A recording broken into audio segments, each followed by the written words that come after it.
మలయాళం నుంచి వచ్చిన horror thriller సినిమానే డిఎస్ ఇరే. ప్రణవ్ మోహన్ లాల్ హీరోగా నటించిన ఈ సినిమాకి రాహుల్ సదాశివన్ దర్శకత్వం వహించారు. చాలా తక్కువ బడ్జెట్ తో నిర్మించిన ఈ సినిమా 80 కోట్లకు పైగా వసూలు రాబట్టింది. మరి ఈ సినిమా రివ్యూ ఎలా ఉందో చూద్దాం. రోహన్ ధనిక కుటుంబానికి చెందిన యువకుడు. తండ్రి శంకర్రావు పెద్ద బిజినెస్ మ్యాన్.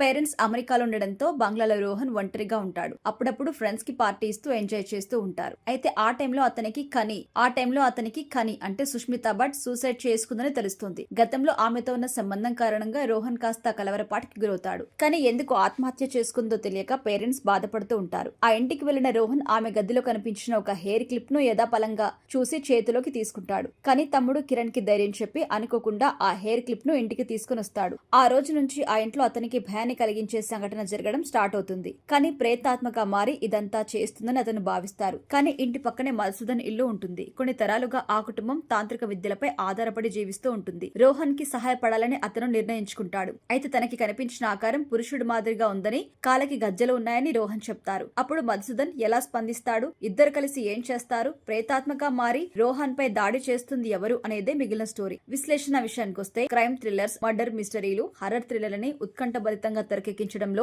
మలయాళ మేకర్స్ ముందుంటారు. పరిమితమైన బడ్జెట్ లో మంచి అవుట్పుట్ ను అందిస్తారు. అందువల్ల ఈ జోనర్ కి చెందిన మలయాళ సినిమాలు చాలా హిట్ అవుతూ ఉంటాయి. అయితే భయపెట్టడం కోసం దర్శకుడుగా చేసిన ప్రయత్నం కాదు, ఒక ప్రయోగంగా ఈ సినిమాను చూడాల్సి ఉంటుంది. ఎందుకంటే ఈ సినిమాలో ప్రధానమైనదిగా 2 పాత్రలు ఉంటాయి. మిగతా 2 కీలకమైన పాత్రలకి సంబంధించి ఫోటోస్ తప్ప ఆర్టిస్టులెవరూ తెరపైకి రారు. తెరపై దయ్యాన్ని చూపించకుండా, తాంత్రిక పూజల హడావిడికి లేకుండా టెన్షన్ పెట్టడమే ఈ సినిమా యొక్క స్పెషాలిటీ. ప్రేతాత్మను బంధించడం, ఎవరి కారణంగానో అది బయటికి రావడం, ప్రతీకారం తీర్చుకోవడం వంటి రెగ్యులర్ ఫార్మాట్స్ లో ఈ సినిమా ఉండదు.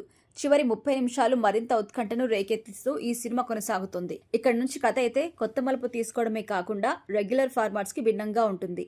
పనితీరు విషయానికొస్తే దయ్యాల సినిమాలకు భారీ స్థాయిలో ఖర్చు చేయడం అనేది ఈ మధ్య కాలంలో చూస్తున్నాం. అలాగే ఒక రేంజ్ లో గ్రాఫిక్స్ యూజ్ చేస్తూ ఉంటారు. అయితే ఈ సినిమా విషయంలో అలాంటివేం ఉండవు. ఎంచుకున్న సింపుల్ లైన్ ను బలంగా చెప్పడానికి దర్శకుడు చేసిన ప్రయత్నం చాలా బాగుంది. ఇక కని తమ్ముడు గాయపడే సీన్ మాత్రం చాలా దారుణంగా చూపించారు. ఆ సన్నివేశాన్ని తెరపై చూడలేక తల పక్కకి తిప్పుకునే స్థాయిలో ఉంటుంది. అంత రక్తపాతం ఉంటుంది.